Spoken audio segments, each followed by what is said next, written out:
रिश्ते निभाने वाले को किसी वजह की जरूरत नहीं होती और रिश्ते तोड़ने वालों के लिए एक बहाना भी काफी होता है। तो चलिए दोस्तों, कहानी की शुरुआत करते हैं।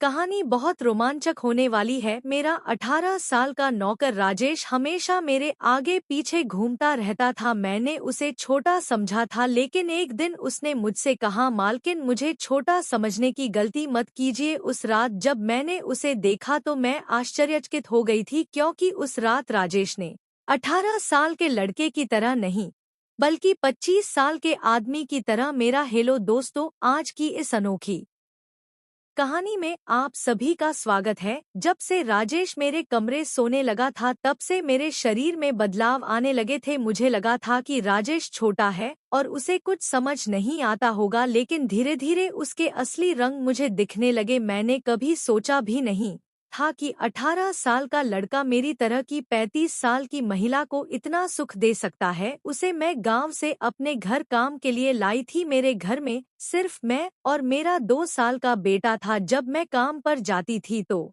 राजेश मेरे बच्चे की देखभाल करता और वह मेरे घर में ही रहता था। मेरे प्रेमी ने शादी का झांसा देकर मुझसे प्रेम का खेल खेला। मैं उसके घर गई और वहां मैंने देखा कि उसकी शादी हो रही थी। उसने मुझसे प्रेम का नाटक किया और किसी और लड़की से शादी कर ली थी। मेरे पेट में पल रहे बच्चे को मारने का मेरा मन नहीं हुआ। तब तक समय निकल चुका था। मैं 6 महीने की गर्भवती हो चुकी थी। मेरे माता पिता ने मुझे और मेरे बच्चे को स्वीकारने से इनकार कर दिया। तब मैं अकेली रहने लगी। कई महीने पहले मैं अपने गांव गई थी, अपने दादा के 99वां जन्मदिन के लिए। मेरे दादा ने मुझे जन्मदिन का निमंत्रण भेजा था, इसलिए मैं गांव गई थी।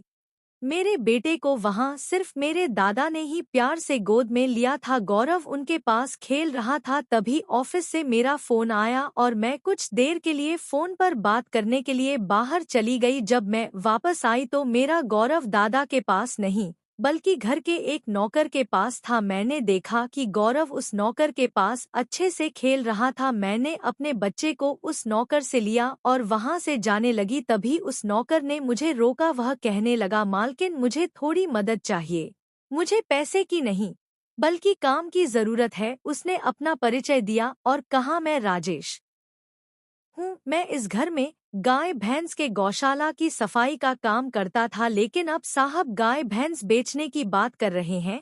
अगर आपके पास कोई काम हो तो दीजिए, मुझे काम की बहुत जरूरत है। मेरे माता पिता भी मजदूरी करते हैं। तब मैंने कहा, मेरे बच्चे की देखभाल का काम है, लेकिन इसके लिए तुम्हें शहर चलना होगा। इस काम के लिए मैं तुम्हें 10,000 महीना दूंगी। राजेश मेरे साथ शहर आने के लिए तैयार हो गया। गौरव उसके साथ अच्छे से रहता था और यह देखकर मैंने राजेश को अपने घर लाने का फैसला किया। राजेश तब से मेरे घर में ही रहने लगा। उसने कहा कि हर 5 महीने बाद जब थोड़े पैसे जमा हो जाएंगे तब वह अपने गांव जाएगा। राजेश दिन भर मेरे बच्चे की अच्छे से देखभाल करता और घर के कामों में भी मेरी मदद करता। राजेश को घर आए 1 महीना हो चुका था और इस 1 महीने में उसने मेरा दिल जीत लिया था। उसकी देखभाल से मेरे बेटे की सेहत भी सुधर गई थी। जो आरव मुझे परेशान करता था, अब वह राजेश के हाथों से अच्छे से खाना खाता था। मैंने राजेश को एक अलग कमरा दिया था। एक दिन रात में गौरव बहुत रोने लगा। किसी भी तरह से वह शांत नहीं हो रहा था। बच्चे के रोने की आवाज सुनकर राजेश मेरे कमरे में आया और उसने गौरव को मुझसे ले लिया। राजेश के पास जाते ही आरव शांत हो गया था। रात बहुत हो चुकी थी। गौरव राजेश को छोड़ नहीं रहा था, तो मैंने राजेश को अपने कमरे में ही सोने के लिए कह दिया। सुबह जब मैं उठी तो गौरव राजेश से लिपट कर सो रहा था। उस रात के बाद से राजेश गौरव के लिए मेरे कमरे में सोने लगा। राजेश के आने के बाद सब कुछ अच्छे से चल रहा था। राजेश के काम से खुश होकर छुट्टी के दिन मैंने उसके लिए अच्छे कपड़े खरीदे। रामू देखने में अच्छा था, लेकिन वह एकदम साधारण तरीके से रहता था। उस दिन मैंने उसका पूरा लुक ही बदल दिया था। उसे नए अंदाज में देखकर मैं भी उस पर विश्वास नहीं कर पा रही थी। कल तक जो एक साधारण सा नौकर था, वह इतना हैंडसम और स्मार्ट दिख सकता है, इसकी मैंने कल्पना भी नहीं की थी। तभी राजेश मेरे लिए पानी लेकर आया। पानी पीकर मैंने गिलास रखा और राजेश मुझे तब से ही एक तक देख रहा था। जैसे ही मैंने गिलास रखा, उसने मुझे गले लगा लिया। कई सालों बाद किसी पुरुष ने मुझे गले लगाया था। मैंने उसे खुद से दूर किया। तब राजेश ने कहा, मालकिन आपकी वजह से आज पहली बार मैंने खुद से प्यार करना सीखा है। जिंदगी बहुत खूबसूरत है, बस इसे जीना आना चाहिए। आज आपने मेरा इतना सब कुछ करवाकर मुझ पर बहुत उपकार किया है। मैं सच में बहुत अच्छा दिख रहा हूँ। राजेश के चेहरे पर खुशी देखकर मैं भी खुश थी। अगले दिन से वह बहुत स्वच्छ और तरीके से रहने लगा था। वह 18 साल का था, लेकिन गांव का लड़का होने के कारण उसकी कद काठी अच्छी थी। वह घर में भी रोजाना कसरत करता था। उसकी लंबाई भी ठीक ठाक थी। मैंने उससे उसकी पढ़ाई के बारे में पूछा था, लेकिन उसने कहा कि अब उसका पढ़ाई से मन उठ गया है। हर सुबह ऑफिस जाने से पहले मैं अपने बच्चे को दुलार कर ऑफिस के लिए निकलती थी। आज जब मैं ऑफिस के लिए निकलने से पहले अपने बेटे को चूमने गई, तब वह राजेश की गोद में था। अचानक गौरव ने अपनी गर्दन घुमाई और मेरी होठ की गाल पर जा लगे। मुझे बहुत शर्मिंदगी महसूस हुई। मैंने उससे माफी मांगी। शाम को जब मैं घर आई, तब भी मैं राजेश की आंखों में नजर नहीं मिला पा रही थी। राजेश ने गौरव को खाना खिलाकर सुला दिया था। फिर हम दोनों ने साथ में खाना खाया। मैं अपने कमरे में गई। वहां मैं अपनी दवाइयाँ ले रही थी। कुछ समस्या थी, उसी की दवा मैं ले रही थी। दवा लेने के बाद भी मेरा सिर बहुत दर्द कर रहा था। मैं अपने कमरे में सिर पकड़कर बैठी हुई थी। कुछ देर बाद राजेश कमरे में आया। मुझे इस हाल में देखकर उसने पूछा कि क्या हुआ। जैसे ही उसे पता चला कि मेरा सिर दर्द कर रहा है, उसने मेरे सिर की मालिश शुरू कर दी। राजेश की मालिश से मुझे आराम मिल रहा था। धीरे धीरे मुझे गहरी नींद आने लगी। उस रात मुझे बहुत अच्छी नींद आई थी। अगले दिन हमारे ऑफिस में कुछ प्रोग्राम था और इसके लिए मैंने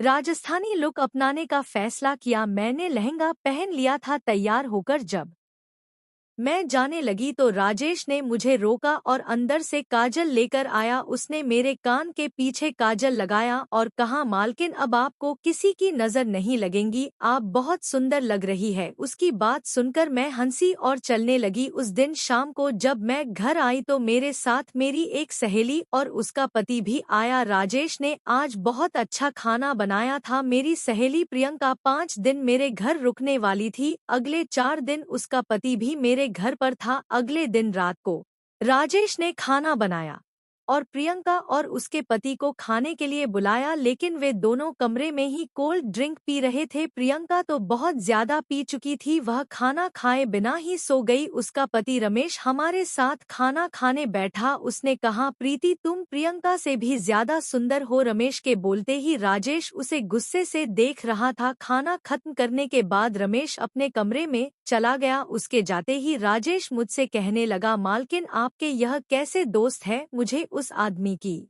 बात बिल्कुल भी अच्छी नहीं लगी। तब मैंने राजेश से कहा, मैं तुझे घर के सदस्य की तरह मानती हूँ।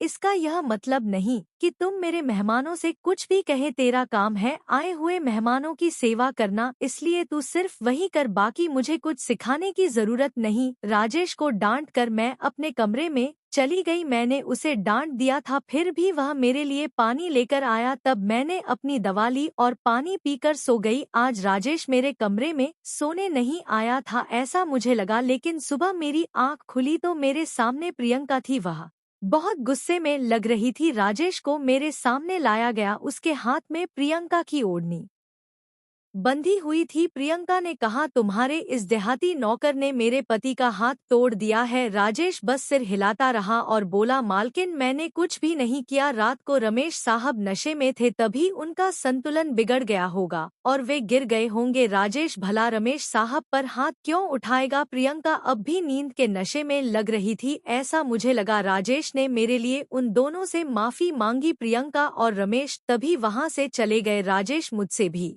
माफी मांगने लगा। मुझे पता था कि उसने कुछ नहीं किया था। आज मैंने छुट्टी ली थी क्योंकि कई दिनों से मैं बहुत व्यस्त थी। आज सोचा कि खुद के लिए थोड़ा समय निकालूं। नाश्ता करने के बाद मैं फिर से 1 घंटे के लिए सो गई। गौरव भी मेरे साथ सो गया था। उठने के बाद मुझे एक कप चाय की जरूरत महसूस हुई। मैं राजेश को चाय बनाने के लिए पुकार रही थी, लेकिन उसकी तरफ से कोई जवाब नहीं आ रहा था। उसे ढूंढते ढूंढते मैं उसके कमरे में गई। वहां जाकर देखा कि राजेश अभी अभी नहाकर बाथरूम से बाहर आया था। उसने शर्ट नहीं पहनी थी।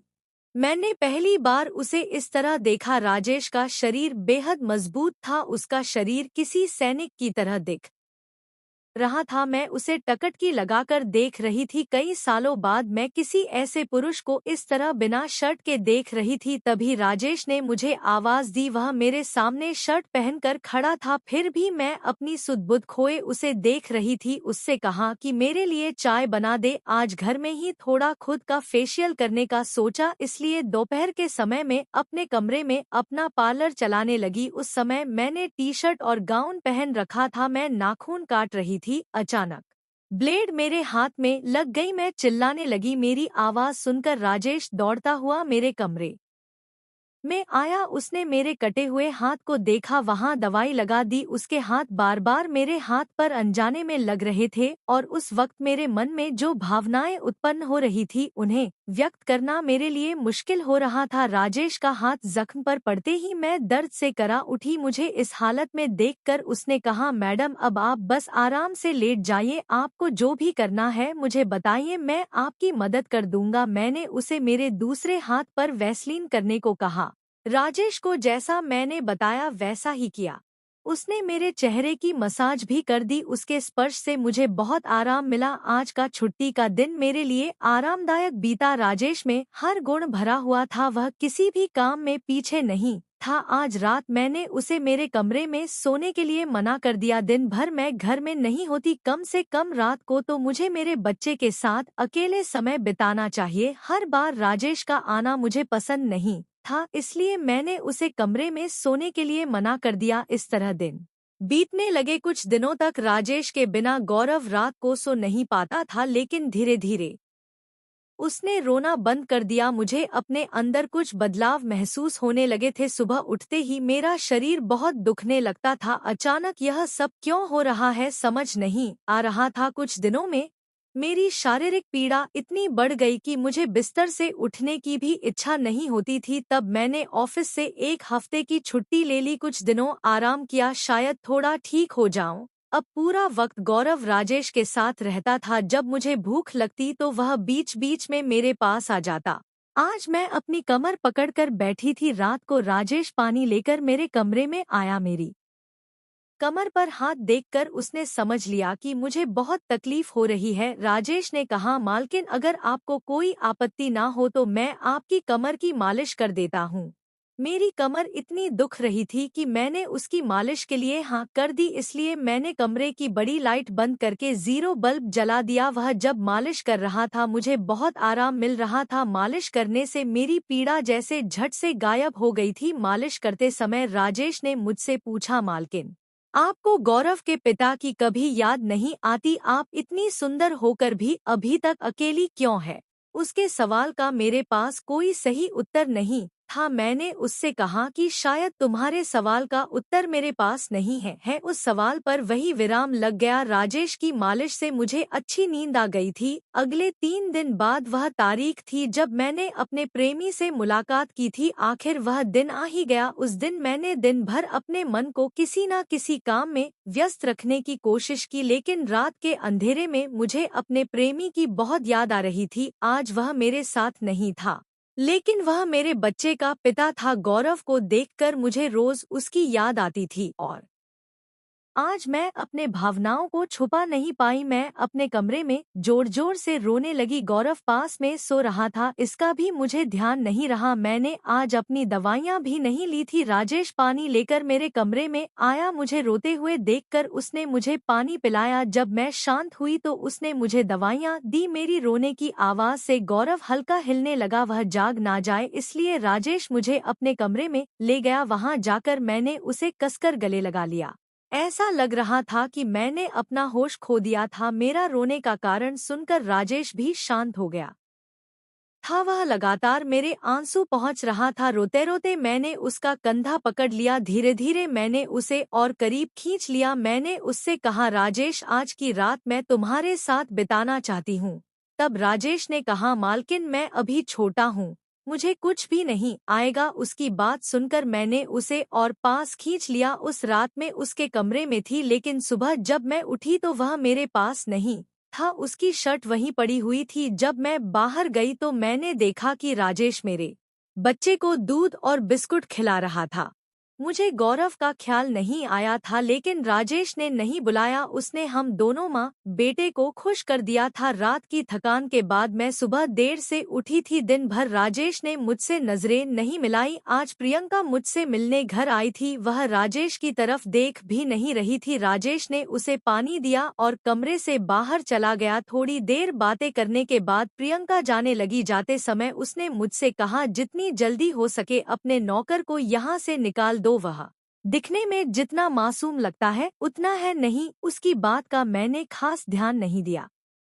रोज की तरह रात को खाना खाने के बाद राजेश ने मुझे पानी का गिलास मेरे कमरे में लाकर दिया और उसने गौरव को भी सुला दिया था। गौरव आज बाहर हॉल में झूले में सो रहा था। राजेश उसकी देखभाल कर रहा था। मैंने अपने कमरे की लाइट बंद कर दी और सो गई। कुछ समय बाद मुझे गौरव की आवाज सुनाई दी। उसकी आवाज से मेरी नींद खुली। मैं उठने वाली थी कि तभी उसकी रोने की आवाज बंद हो गई। कुछ समय बाद मुझे अपने कमरे का दरवाजा खुलने की आवाज सुनाई दी। मैं चुपचाप सब देख रही थी। राजेश मेरे कमरे में आया था। उसने मेरे पास आकर यह देखने की कोशिश की कि मैं सो रही हूँ या नहीं, और फिर उसने मेरा मोबाइल उठाया। उसकी वह खोजबीन देखकर मैंने जल्दी से कमरे की लाइट ऑन कर दी। मुझे जागता हुआ देखकर वह चौंक गया। मैंने उसके हाथ से अपना मोबाइल छीन लिया। मैंने उससे कहा, राजेश यह सब क्या चल रहा है? तुम इस वक्त यहाँ क्या कर रहे हो? वह कुछ नहीं कहकर वहाँ से जाने लगा, लेकिन मैंने उसे इतनी आसानी से छोड़ने का इरादा नहीं किया था। मैंने उसे उसका वीडियो दिखाया जिसमें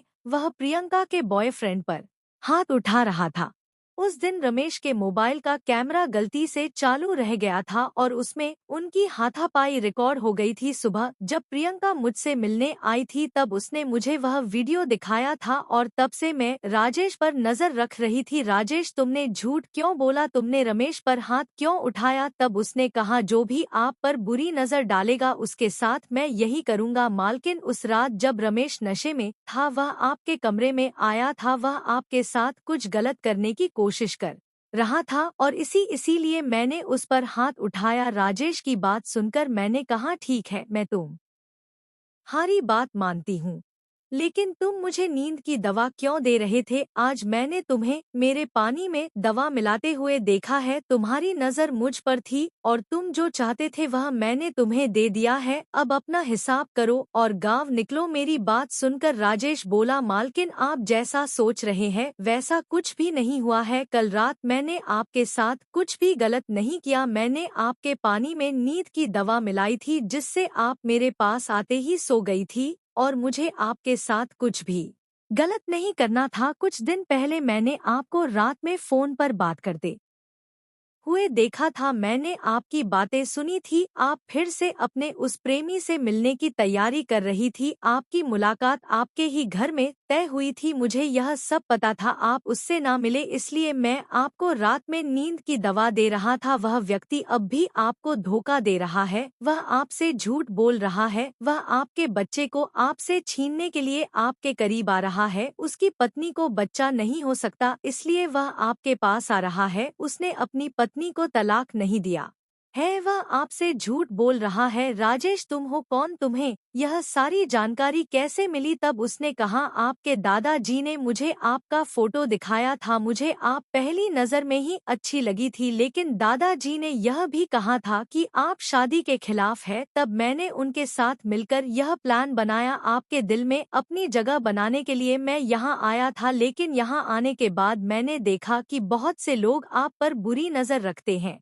इसलिए मैंने आपकी सुरक्षा करनी शुरू कर दी। राजेश 18 साल का नहीं था। मेरा पहला शक सही निकला। वह 32 साल का था और एक अच्छी नौकरी पर था। उसने मेरे प्यार के लिए इतनी मेहनत की थी। राजेश जैसा ईमानदार पति और मेरे बच्चे का पिता मिलना मेरे लिए बहुत बड़ी बात थी। मैं अपने प्रेमी के धोखे के जाल में फंसने से बच गई थी। आज मैं विवेक उर्फ राजेश के साथ बहुत खुश हूँ। वह मुझसे और मेरे बच्चे से बहुत प्यार करता है। मेरे दादाजी की वजह से आज मेरा परिवार शुरू हुआ। मुझे राजेश जैसा पति मिला, यह मेरा सौभाग्य था। दोस्तों, जो आपसे सच्चा प्यार करता है वह किसी भी कठिनाई में आपका साथ नहीं छोड़ता। रिश्ते निभाने वाले को किसी वजह की जरूरत नहीं होती और रिश्ते रिश्ते तोड़ने वालों के लिए एक बहाना भी काफी होता है। तो दोस्तों, यह थी हमारी आज की छोटी सी कहानी। आपको यह कहानी कैसी लगी कमेंट करके जरूर बताएं। अगर आपको यह कहानी पसंद आई हो तो इसे लाइक करें और अपने दोस्तों के साथ शेयर करें। आगे भी ऐसी ही रोमांचक कहानियों के लिए हमारे चैनल को सब्सक्राइब करें और बेल आइकॉन दबाना ना भूलें ताकि आप हमारी कोई भी कहानी मिस ना करें। धन्यवाद। जय श्री राम।